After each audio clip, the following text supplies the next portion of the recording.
Господи, мы здесь пред Тобой, Господь, и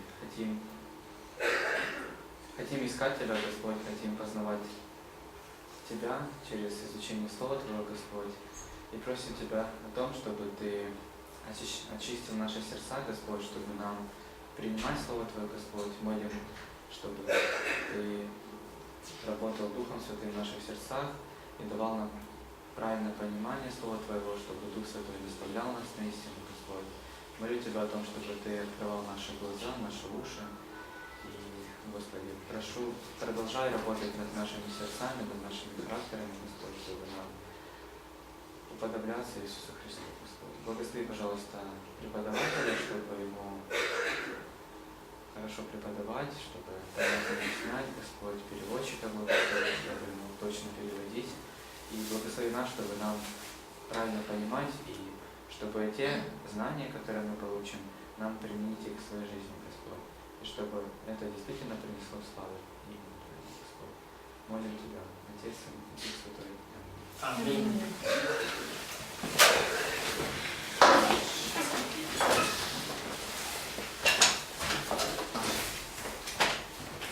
Should we study Proverbs this morning? Будем ли мы изучать, должны ли мы сегодня изучать притчи? Экклезиаст. По порядку. What's the answer? Какой ответ? I think Proverbs is wiser. Chronology. Okay. We'll study Proverbs. Мы изучим притчи.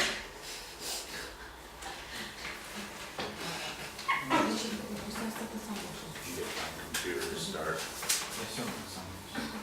Депрессия все выходные, если мы будем сейчас изучать экклезиаст. Суета.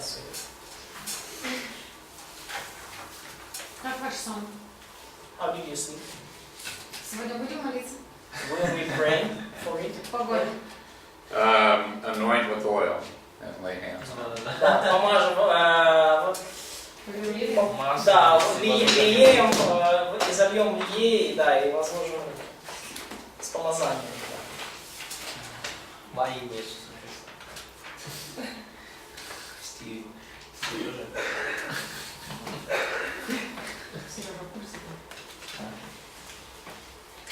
Here it comes. You need a projector? Not right away. We'll let you know. I know I'm Yes, ready fire. for your spiritual gift. Yes, fire for ministry. Духовный дар. Я себя на медаль открыл, знаете, никогда не знал это. Кнопочка нажимаем. I have to remember to take pictures today, Мне надо было показать вам картинки сегодня. so that my family and my church can know that. Нет, взять фото с фото. Сделать, да. Напомните мне, чтобы сделал фотографии я вам сегодня, чтобы моя церковь, моя семья знали, чем я буду с вами заниматься. Is it for report to the family, to the church? Yes, all. Да, Yeah. да. Mission report. Mm-hmm. Yeah, they're eager to know who I'm teaching and how I'm doing. So И мне терпится узнать, кого же я учу и как я себя чувствую. I looked on the weather report for Denver, and there's going to be 16 inches of snow this weekend. И я посмотрел на прогноз погоды в Денвере, и Half a meter. сегодня будет почти полметра снега, 16 дюймов снега. So I'm glad I'm here. И поэтому я рад, что я здесь. I'll let my wife and daughter do the shoveling for once. It'll be great. My wife and daughter shovel the snow. Да, а пока моя жена и дочка, они копают, раскапываются там. А у вас машины нету такой? Do you have special car? Yet. Yes, this machine right here. Машина у нас есть. Нажал кнопочку, и вся спина мокрая. Лучше любого пилигрима. It's better than any mechanism. It is. It's good for you. Это очень полезно для нас, да. Лопатки разного размера. At church we have a snow. It's called a snow blower. В церкви у нас есть такой снегоочиститель. but not at home. но не дома. Okay, so Proverbs. Итак, притчи.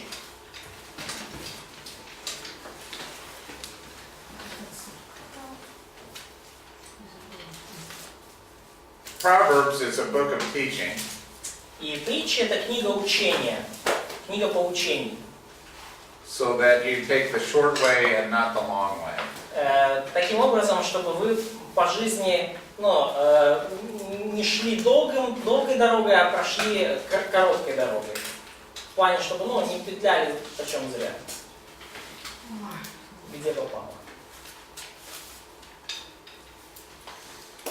And it is meant for young people, И притчи предназначены для молодых людей, although it's never too late for anyone. но в то же время как никому не поздно и в более старшем возрасте поучиться из них. Дай, пожалуйста, планшет, Андрей. iPad, Android. Android. iOS. Все синхронилось.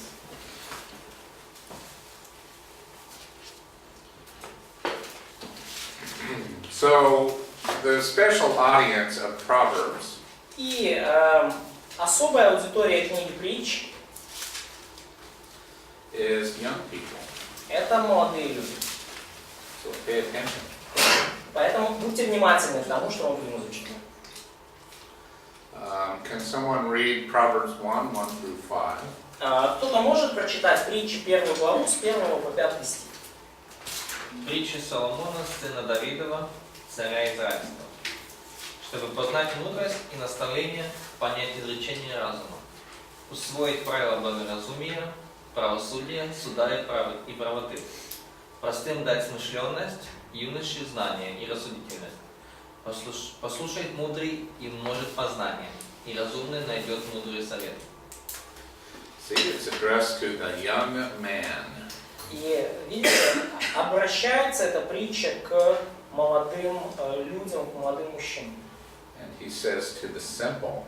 И он говорит также о простых людях в 4 стихе. So anyone can benefit. It doesn't matter the level of your intelligence. И каждый может получить пользу из этого наставления. Это не зависит от вашего уровня интеллекта.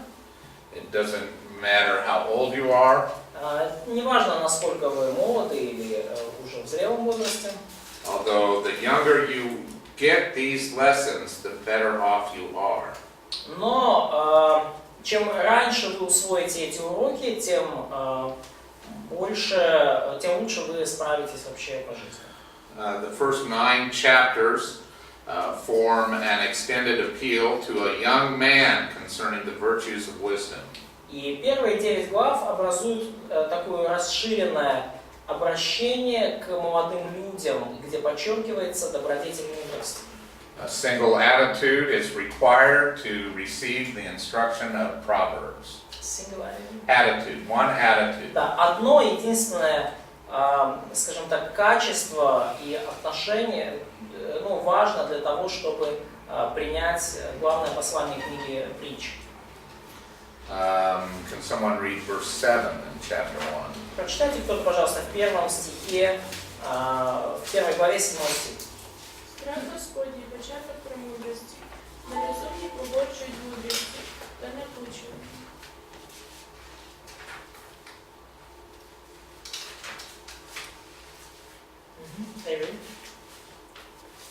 Okay. So what is required? What is the one virtue that opens up all the others from that verse? Что мы из этого стиха видим? Что требуется? Какая добродетель, одна добродетель, открывает дорогу всем остальным? Бояться Бога. Fear of Fear of God. the Lord. Fear of the Lord. What does this mean, fear of the Lord? И что это значит, страх Господень? Страх Божий. Уделять от зла. To rid of evil. Виноваться Слову Бога. To obey the word of God. Это благоговейное отношение к Богу. So it's attitude to God, so kind of awe before all before God. Does it mean to be afraid like this? Значит ли это бояться вот так? Yeah? Это не эмоции. So it's not a kind of emotion. Okay. How about respect? Как насчет уважения, почитания? It's this sense that God is awesome. И вот это вот понимание, это осознание того, что Бог велик, Бог огромен. But it's not just about the power of God. Но речь идет не только о мощи Бога и силе Его. It's also about the love of God Но также речь о любви Его and the grace and mercy of God. и о величии Его любви и милосердия и благодати. And you can have awe about those things as well. И вы можете ощущать благоговение перед этими чертами Его характера также. And so in the ancient world, everybody had this fear of the gods. И в древнем мире у всех был своего рода страх перед богами. So that the gods could mess up your life completely. Потому что боги могут вашу жизнь превратить в полный беспорядок. Here you are walking along innocently, and all of a sudden a god spies you out and thinks, I'm going to ruin that guy. Потому что вы могли себе идти по жизни, ничего не делаете, ни в чем не виновны. И тут вы попадаетесь богам на глаза, они смотрят и говорят, я просто уничтожу жизнь этого человека, я разрушу его жизнь.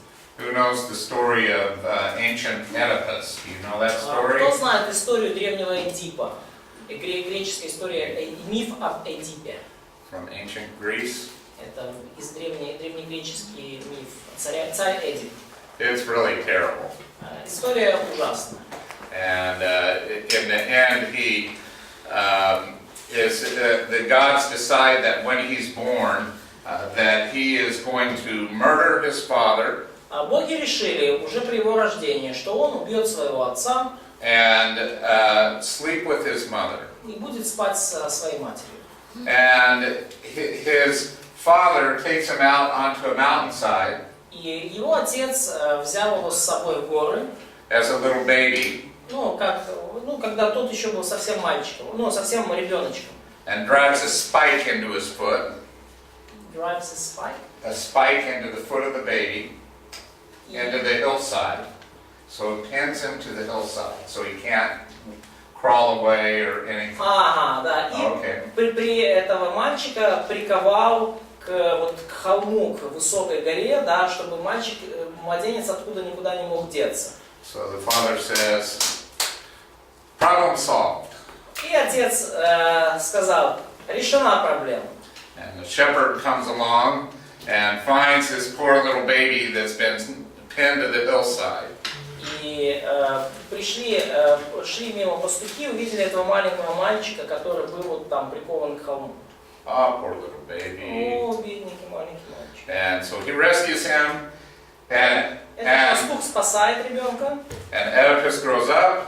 и Эдип вырастает, He becomes the great hero of the city of Thebes, становится великим героем в городе Фивы, and ends up fulfilling his fate.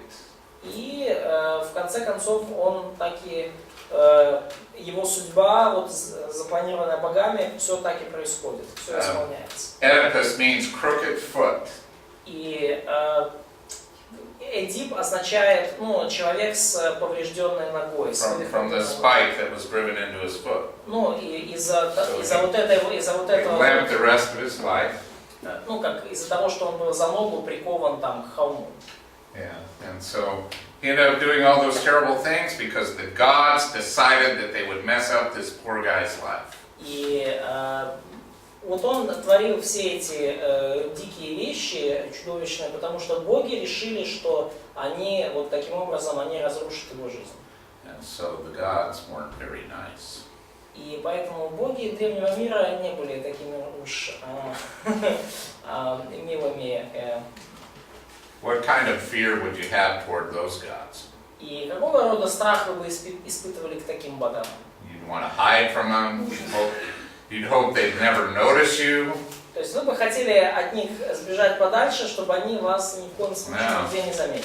Yeah, but that's different from our fear of the Lord. Но это отличается от того страха, который мы испытываем перед нашим Богом. So in the Bible, we have this same word that they used for the gods.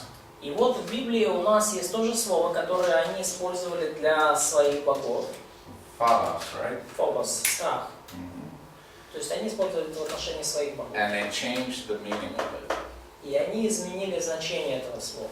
They changed the meaning to mean a sense of respect filled with love. И смысл слова изменился вот от страха как ужаса к страху как уважению, смешанному с любовью. So fear of the Lord, that sense of respect and love, is То есть вот the это beginning of all wisdom. страх Божий, вот это ощущение уважения и любви к Богу, это начало всякой мудрости. It's the ключ. Да, это вот ключик. So there's a bigger message in Proverbs, И есть еще более значительное послание в книге Притч. the message of the gospel. И это послание Евангелия. So now, here's one of the characteristics of the Proverbs. So it seems. Вот одна из характеристик книги Притч. Ну, по крайней мере, так кажется. One line, it's talking about relationships. Одна линия в книге Притч, она говорит о взаимоотношениях. 2 lines, it'll talk about money. Две линии в книге Притч говорят о деньгах. Another line will talk about relationship with the king. И еще одна линия говорит о взаимоотношениях с царем, с правителем. And it seems like a random collection of sayings. И это выглядит как такая случайная подборка высказываний, таких поговорок и пословиц. Okay, it's the word of God. Но это Божье Слово. So is it random? Но и можем ли мы сказать, что это случайно так оно собралось? Is the word of God ever random? Слово Божье никогда не может быть случайным, в принципе. Do you think that Solomon collected these proverbs and just kind of splattered them together in some random way? Ну, то есть можно ли вы представить, что Соломон собрал все свои высказывания и просто там в кучу их смешал как-то, ну, совершенно случайно, бессистемно? Or do you think that he collected them in a very purposeful way? Или вам кажется, что он их собирал с какой-то очень с ясной целью, то есть и очень систематично это сделал? The wisest man in the history of his time Наимудрейший человек в истории того времени just put together this haphazard collection. Неужели мог он собрать вот эту беспорядочную, обрывочную коллекцию высказываний? Think it happened that way? Думаете, что это так получилось? Not very likely. Маловероятно. So we have here a collection of proverbs with a purpose. И у нас здесь есть вот этот сборник притч, высказываний, собранных с определенной целью. So yesterday we learned a little bit about Solomon, И вчера мы немножко уже узнали с вами о Соломоне. the tragic story of his first wife, Трагическая история, которая случилась с его первой женой. and we learned also that he was the greatest man of wisdom in his time. И мы также узнаем, что он был наимудрейшим человеком своего времени. And also that there was a period of his life when he didn't act very wisely. И также, что был в его жизни период, когда он поступал не слишком мудро. To say the least. Но это если очень мягко сказать. So when we think about Solomon, we think he's the wisest man in the world. И когда мы думаем о Соломоне, все же мы думаем о наимудрейшем человеке в мире. And didn't people come from all over the world to consult with him? И как вы думаете, приходили ли люди со всего мира, чтобы проконсультироваться, посоветоваться с ним? I mean, people came from all over the world. Да, и мы знаем, что люди приходили действительно со всего мира. And so he put together a book. И он собрал книгу, он написал книгу. And it's the book of Proverbs. И вот это книга притч. And he would give this book to people И вполне возможно, что он эту книгу просто давал людям. and say there's lots of wisdom in here about how to live life. И говорил, что, вы знаете, здесь в этой книге очень много мудрости о том, как прожить хорошую жизнь. And so they would come and they would see his home and his gardens. И эти люди приходили, они видели его дом, они видели его сады, They would see his servants and his kingdom. видели его слуг, видели его царство. They would observe his wealth and his wisdom of every kind. Они наблюдали за его богатством и за его мудростью во всех отношениях. And they would say, I want to be just like him. И они говорили, я хочу быть как он. And he would say, well, here's how to live this way. And he would give them this book of Proverbs. И он тогда говорил, ну вот так можно стать таким, как я, вот так можно жить подобным образом. Вот книжка притч, почитайте. And it would give a little message about money and relationships. And then there would be just one line about how we're all sinners. И в этой книге было много написано о взаимоотношениях между людьми, о деньгах. Там была одна небольшая также линия о том, что какие мы все на самом деле грешники. And then he would have another line about relationships and money И снова была еще одна линия о деньгах, об отношениях, and the king. о царе. And then he would talk about how God has a son. И потом и он снова говорит о том, что у Бога есть сын. And this would go on, and in the end, you have a gospel message. И все это продолжается, и в конце у вас есть повествование Евангелия. And so I'll show you the gospel message in the book of Proverbs. И я покажу вам послание Евангелия в книге притч.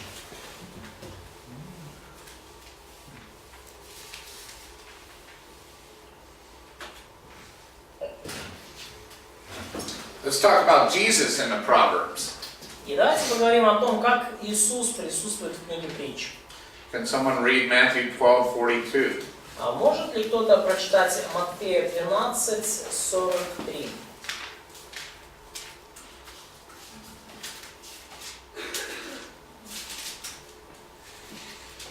Matthew 12:42.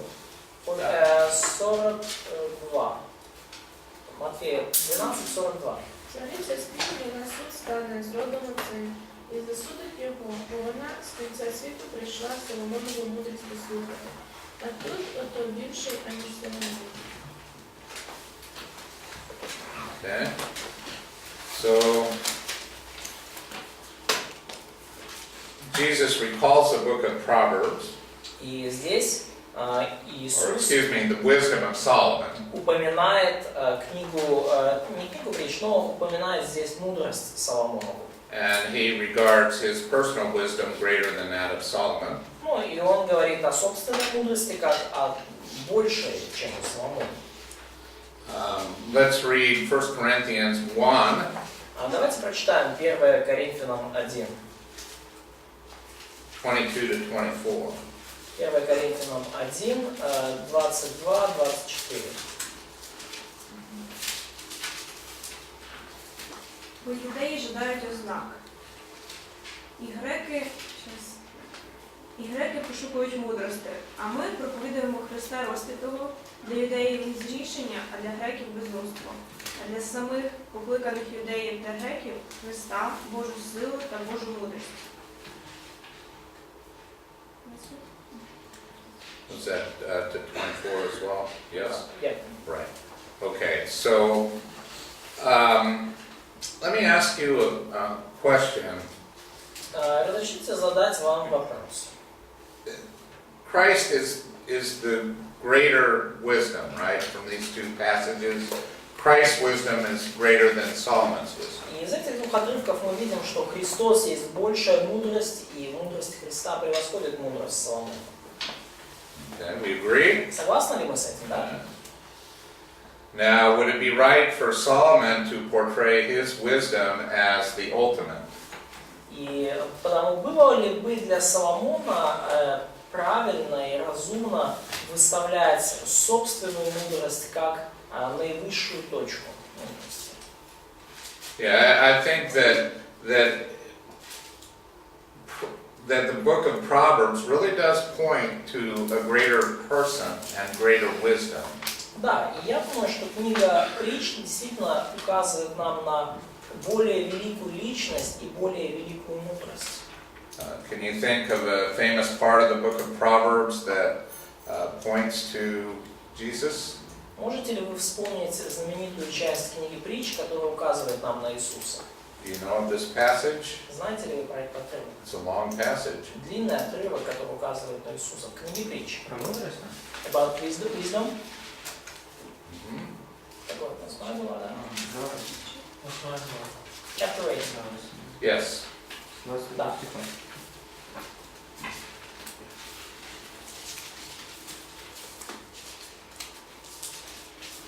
Какая глава? 8.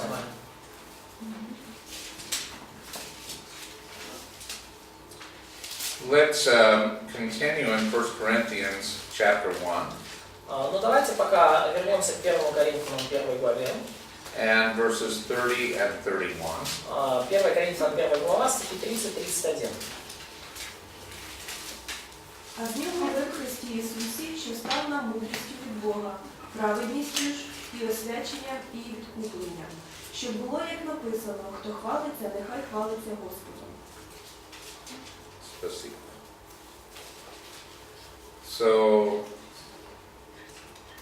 Christ is the unfolding of the wisdom of God in a human being. И Христос — это воплощенная Божья мудрость, это Божья мудрость, воплотившаяся в человеческом существе, и которая открылась полностью в человеческом существе. Was there ever a moment in Christ's life when he wasn't wise? Был ли хоть один момент в жизни Христа, когда Он не был мудрым? Was there ever a moment when he didn't do the wise thing? Был ли хоть один момент, когда Он не поступал мудро и Может, не в делал детстве. мудрые поступки? Maybe in his childhood.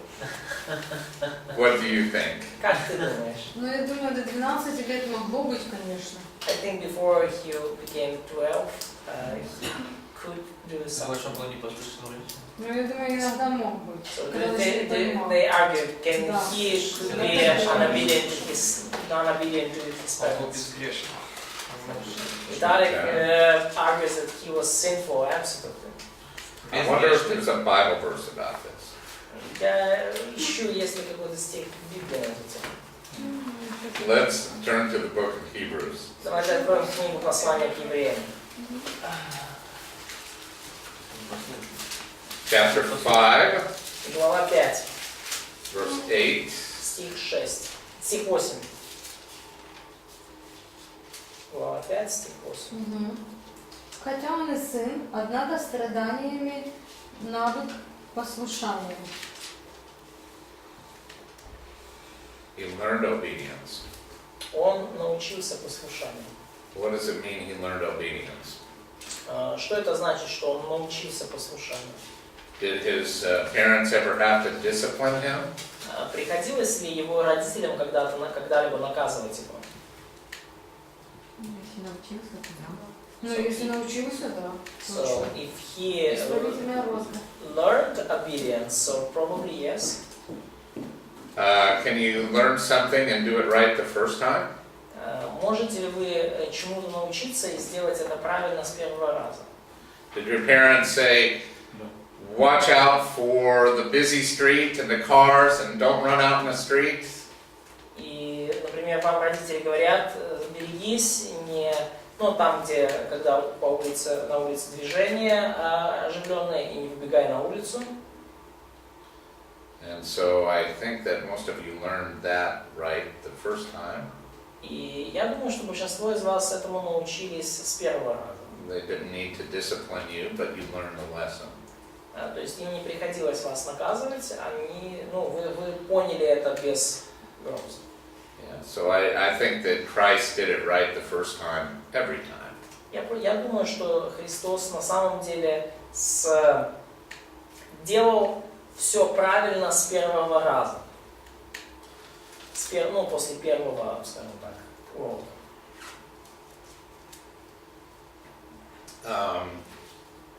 He was tempted in all things like we are. И он был искушен во всем, так же, как и мы. And yet he was without sin. И в то же время он был безгрешен. Hebrews 4:15. Евреям 4:15. Ибо мы имеем не такого первосвященника, который не может сострадать нам немощах наших, но который подобно нам, искушен во всем, кроме греха. I think the book of Proverbs is about getting it right the first time. И я думаю, что книга «Притч», она именно о том, чтобы делать все правильно с первого раза. То есть делать все правильно сразу. It's a lot less painful. Это намного менее болезненно, чем учиться на ошибках. To get it right the first time. Намного менее болезненно сделать все правильно сразу. And so the book of Proverbs is a very compassionate book. И потому книга «Притч» она полна сострадания. Colossians 2:1-3. Колоссянам 2 глава с 1 по 3 стих.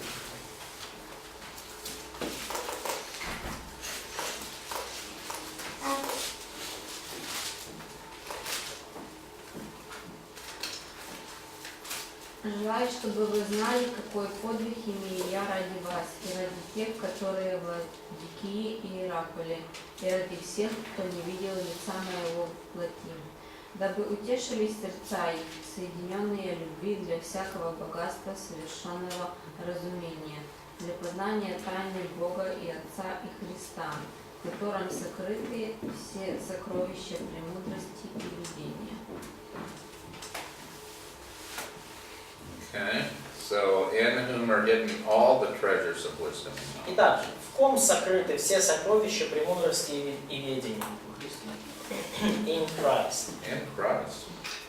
In Christ. Studying Him is a study of wisdom. И потому изучение Его и исследование Его – это изучение и исследование мудрости. Let us now compare Proverbs 8:22 and John 1:1-3. Давайте сейчас сравним притчи, 8 глава, 22 стих, с Иоанна 1 главой, первыми 3 стихами.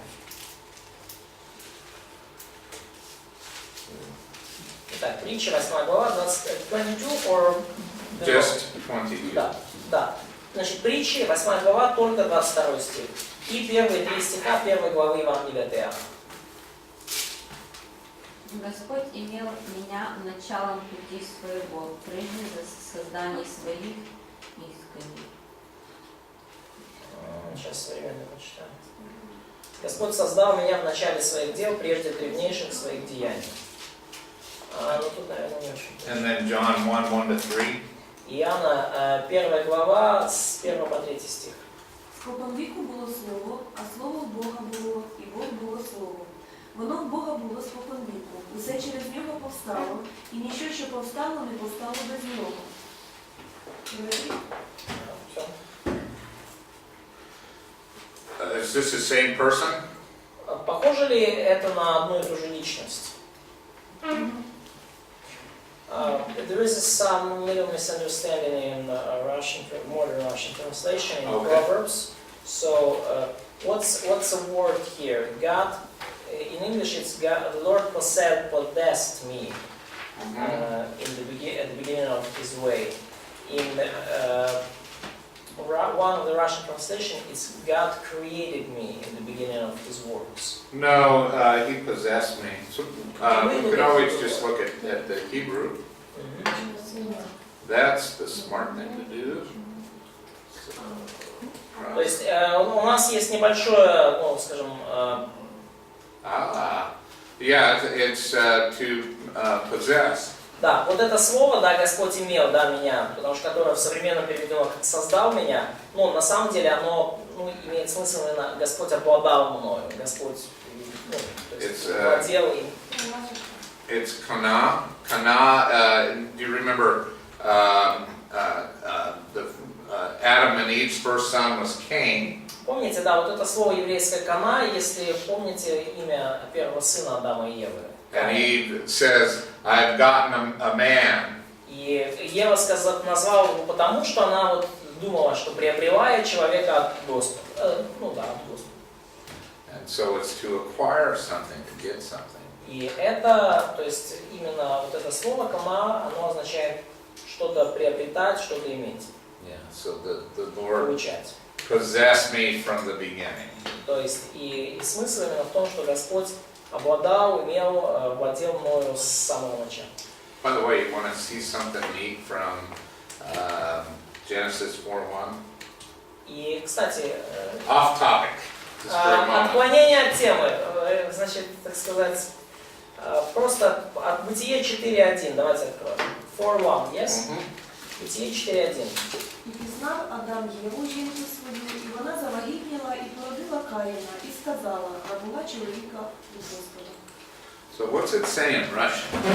И что здесь говорится в русском? I've got the man child from the Lord.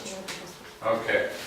Let's, Vitaly, can you turn on the thing here? Послужи нам своим даром. Черное. Okay. Включи. Spiritual gift. Да. There we go. Wow, a miracle. Spiritual gift. Чудо. Человек проявляет духовный дар. Yes. So, read. Who has their Hebrew Bibles? У кого есть еврейская Библия? Grab a Hebrew Bible. We have tons of it. Okay. Yes. Okay. Может сказать, что мы знаем это? But we know this. Some if there is a man who is God, some teachers already spoke to that. Oh, okay. So they've already addressed this, huh? Yeah. То есть что вы знаете? Человека Господа. So the man who is Lord, yes? Well, it's close to that. Почти. So here it is. Said, I have gotten a man, the Lord. Да, то есть я приобреваю человека Господа. Yeah. Somebody already taught that. That's great. Кто-то вам уже это преподавал, и это великолепно. Who taught that to you? Кто это вам преподавал? Джим Майерс. Oh, really? Okay. Мистер Джим Майерс. He's a pretty good source. Он очень хороший источник информации. И что? And also Mark Mass. He's also a pretty good guy. И он тоже отличный человек. And you also. So 3 good guys. Да, Now you know it's true. 3 классных парня. Вот теперь вы уже точно знаете, что это истина. So Mark is my good friend. Марк мой хороший друг. I see him several times a year, even though he lives Я thousands of miles away. вижу с ним где-то несколько раз в году, несмотря на то, что он живет за многие мили от меня. Yeah. And his daughter and my son live in the same town. Его дочка и мой сын живут в одном городе. So we meet there from time to time. И поэтому мы встречаемся вместе с семьями время от времени. Yeah. So we're Todd Kennedy pastors. Where Todd Kennedy is a Да, pastor. мы встречаемся в городе, где Тодд Кеннеди пастор. И что там Кеннеди, да? Все вместе. So we talk that's on such occasion that the world is really tight place, or the world is big village. It is. Yeah, it is in this case. So, we don't need to talk about parallelisms, do we? Да, нам, я так понимаю, не нужно особо говорить про параллелизмы, да? And you have the general outline of Proverbs in your notes. И в ваших заметках есть общий план книги притчи.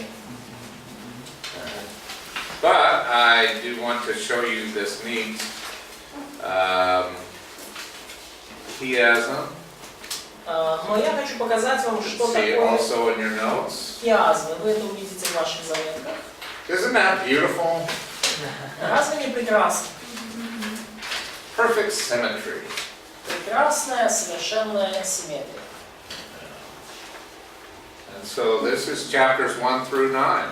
И это главы с 1 по 9 книги Притч. So if I asked you on the final exam, what kind of parallelism is chapters 1 through 9? Could you answer me? И когда я вас спрошу на последнем экзамене, какого рода параллелизм мы встречаем в первых 9 главах Притч, что вы мне ответите? What is it? Ah, Chiasmus. Yeah. And so this is wonderful. It gets the attention. It makes you feel like you're learning something very well organized. И, ну, мне кажется, это просто замечательно. И вы видите, когда вы видите такое, вот это, вы понимаете, что на самом деле идеи в книге Притч очень хорошо организованы. So you realize that it takes a great deal of time to organize something like this. И вы понимаете, что потребовалось на самом деле куча времени, чтобы таким образом организовать информацию. Doesn't it? Да? Yeah, I mean, this is time consuming to build something like this perfectly. И вы понимаете, что это же требует очень много времени, чтобы построить вот такую структуру. But a lot of people think that chapters 10 through 31, he just threw a bunch of proverbs in a blender. Но некоторые люди, правда, думают при этом, что вот уже в главах с 10 по 31 он просто закинул все свои притчи в блендер, смешал и стал. You know, like a modern abstract painter would take a blender and throw all the paint in and spray it out on his canvas. Ну, вот эти как современные художники-абстракционисты берут блендер, краску и пошли шуровать по картине. Art. Искусство. And then all the fools look at it and go, oh, so profound. Да, и, значит, приходят на выставку всякие идиоты и смотрят и говорят, как глубоко.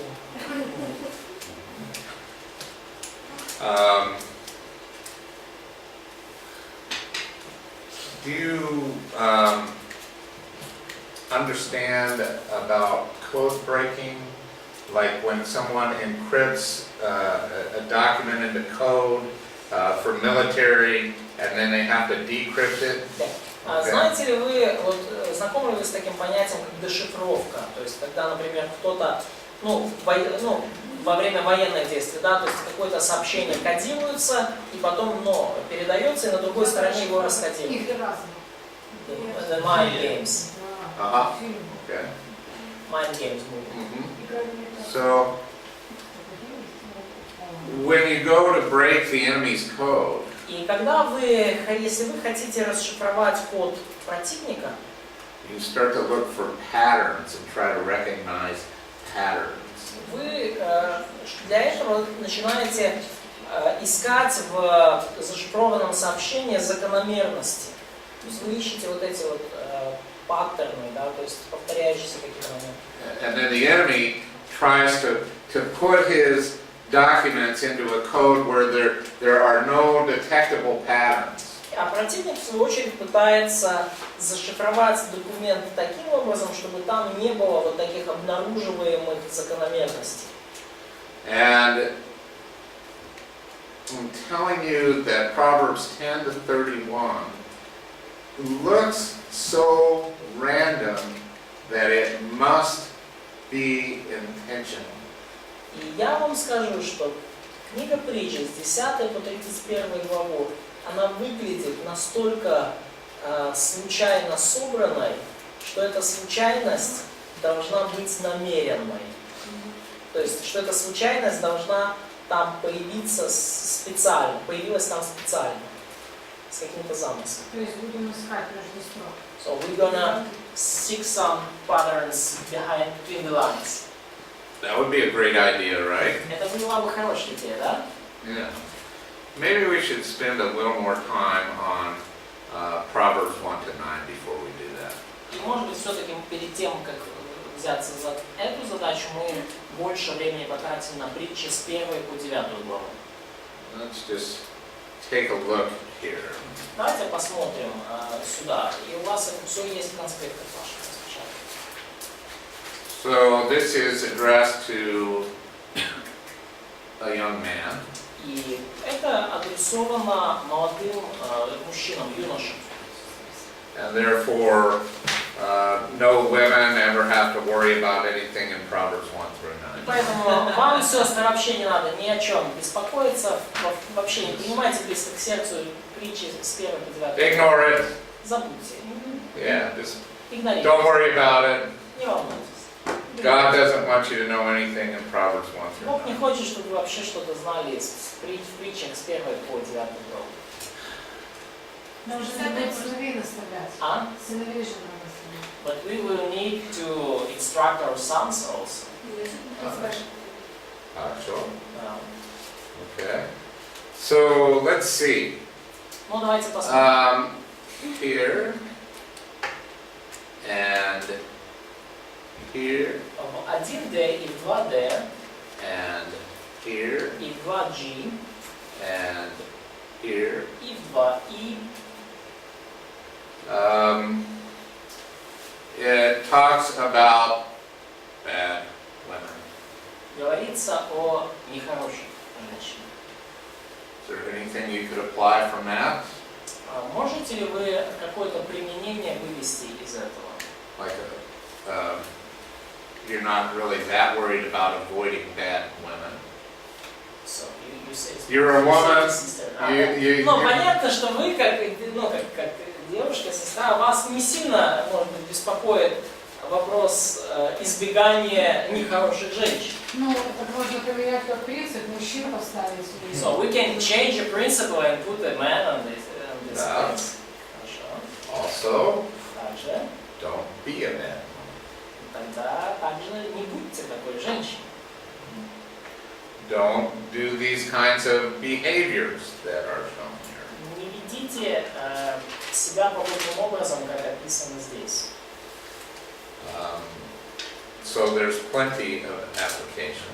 И очень много возможных применений может быть здесь.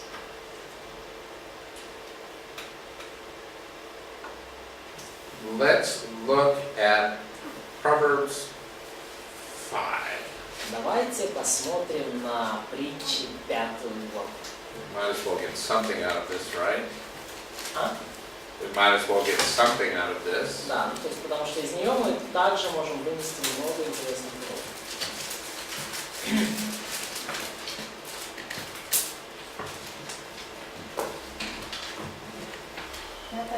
Да, 5 глава книги притчи. So let's read 1-6. Давайте прочитаем стихи с 1 по 6. Мій сину, на мудрість мою уважай, нахили своє ухо до мого розуму, щоб розважність ти міг стерегти, а пізнання хай уста твої стережуть, бо крапають солодощі губи мудріці, а уста їх вдоливи масніші, та гіркий їй кінець, мов полин гострий, як меч обосічний. Її ноги до смерті спускаються, Шеолу тривають кроки її. Вона путь життя не орівнює, її стежки непевні, і цього не знає вона. So incline your ear to my understanding. И преклоните ухо к разумению, к разуму моему, да? Преклони ухо к разуму. I don't hear all that well anymore. Я уже не слышу так хорошо, как раньше. I heard too many big guns go off when I was in the army. Когда я служил в армии, рядом со мной слишком много больших пушек стреляло. So all the time I have to do this. И поэтому мне часто приходится преклонять ухо. Especially in a room where a lot of people are talking. Особенно в аудитории, в комнате, где много людей говорит. But you want to listen so that you can observe these things and keep them.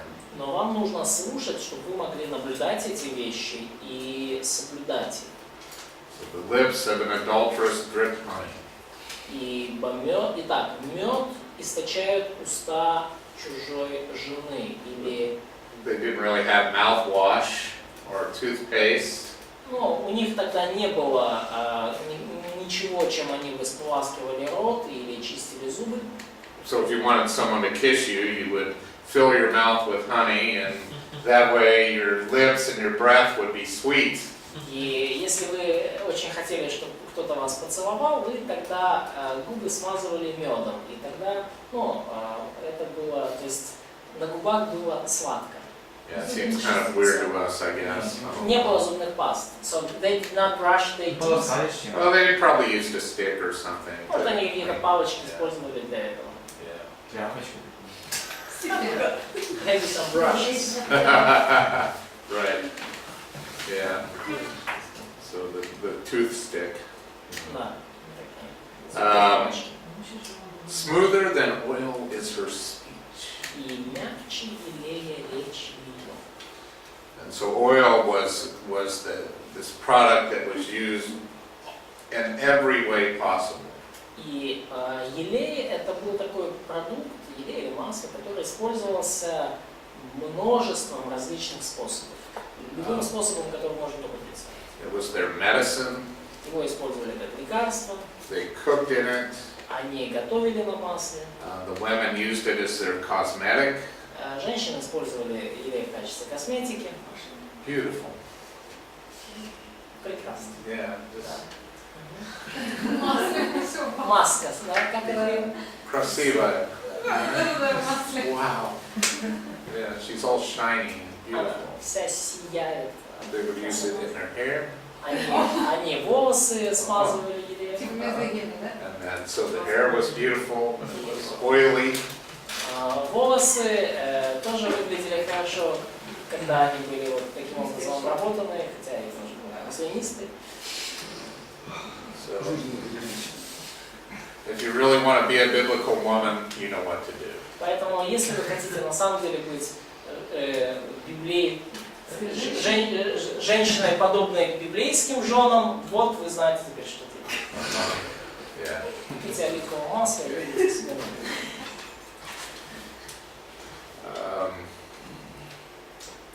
In the end, she's bitter as wormwood. Но в конце концов, она горька, как полынь. So I understand that Chernobyl is a word that also means wormwood, right? Да, и насколько я знаю, Чернобыль, да, буквально это означает, да, полынь. She's a leaking nuclear reactor. То есть, и вот можно сказать, что такая женщина, это как атомный реактор, который, ну, получил пробоину. То есть,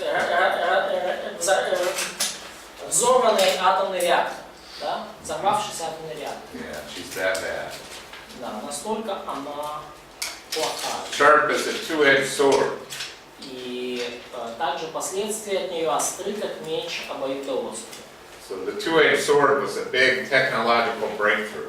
И на самом деле обоюдоострый меч, меч острый с двух концов, был большим технологическим прорывом. Notice my sword. Вот, обратите внимание, мой меч.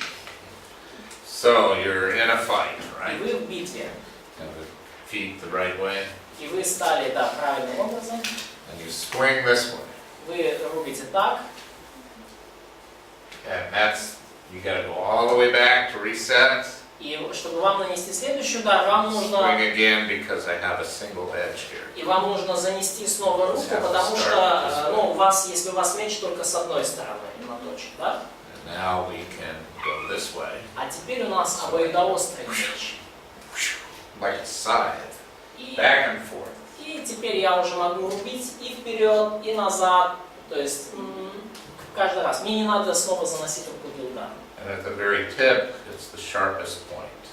А на конце, на острие меча, там наиболее острая точка.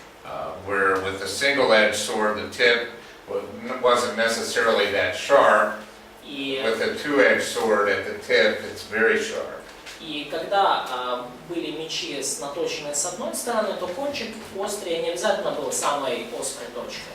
Даже с обоюдоострым мечом кончик острия был наиболее продвинутым. There's no good side to the woman of adultery. И так что нету никаких хороших сторон у чужой прелюбодейной жены. She'll cut you no matter which way you turn. И поэтому она вас ранит, независимо с какой стороны вы окажетесь. Her feet go down to death. Ноги ее не сходят к смерти. Her steps take hold of Sheol. Стопы ее достигают преисподней. She does not ponder the path of life. Она, если бы ты, ее пути непостоянны, даже если ты захотел постигнуть стезю жизни ее. Her ways are unstable. She does not know it. И ты, да, ее пути непостоянны, ты не узнаешь. We have different Russian translation. Okay. Ага, ну более соответствует английскому новый русский перевод. О стезе жизни она не думает. Да, то есть, so, what's the right in Hebrew? So she does not ponder the path of life, she does not meditate about the ways of life. Or, because in the Russian translation, if you would like to understand the way of her life, you won't be able to do this because her ways are unstable. Path of life. Lest she. That's interesting.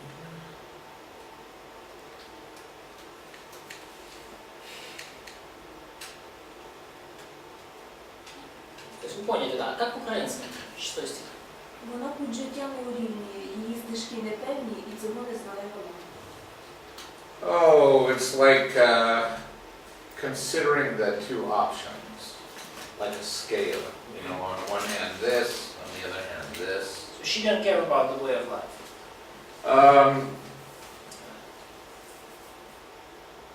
She doesn't. Well, it's let's see. Yeah, she does not consider. Yeah, she does not consider the way of life. She doesn't. Да, то есть она, в принципе, ее путь жизни не заботит. Вот, ну, правильное, скажем так, звучание 6 стиха. То есть синодально в этом плане подкачал. Современные, более точные, о стезе жизни она не думает. Кривые ее тропы, а она и не знает. Right. So on the surface, she's beautiful and appealing. То есть, как бы с первого взгляда, так сказать, на поверхности, она прекрасна и весьма привлекательна. Underneath the surface, she's death and Sheol. Но внутри, и, скажем так, уже если копнуть глубже, она это смерть и ад. She doesn't think one moment about God or the way of life. И она ни минуты не думает ни о Боге, ни о пути жизни. So let's take a break. И давайте сделаем перерыв.